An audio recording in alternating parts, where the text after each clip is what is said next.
બાળકોને લંચ બોક્સમાં આપી શકાય એવા બ્રોકલીના પરોઠા બનાવવા માટે સૌથી પહેલાં બ્રોકલીના ટુકડા કરી લઈશું। આ રીતના નાના ટુકડા કરી અને ગરમ પાણીથી બરાબર ધોઈ લેવાના છે। આ રીતે ગરમ પાણીમાં 5 મિનિટ રાખી અને કાઢી લઈશું અને ખમણીની મદદથી આ રીતે ખમણી લેવાના છે।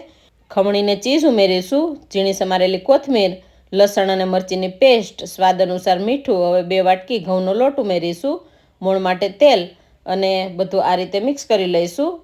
હવે થોડું થોડું પાણી નાખી અને કડક લોટ બાંધી દઈશું। લોટને બરાબર મસળી અને આ રીતનો લુઓ બનાવી અને પરોઠા વણી લઈશું। તો કોરો લોટ છાંટી અને પરોઠાને વણી લેવાના છે।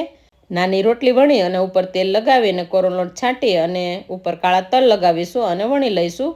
તો બાળકો માટે આવા નાની સાઈઝના પરોઠા બનાવીશું। બટર લગાવી અને પરોઠાને શેકી લઈશું। તો આ રીતના નાની સાઈઝના છે તો 3 પરોઠા મૂકી અને તવીમાં શેકી લેવાના છે। તો આ રીતના બધા પરોઠા બનાવી લેવાના છે। તો બાળકો માટે આ લંચ બોક્સમાં તમે પણ બ્રોકલીના પરોઠાની રેસીપી જરૂરથી ટ્રાય કરજો। Thank you.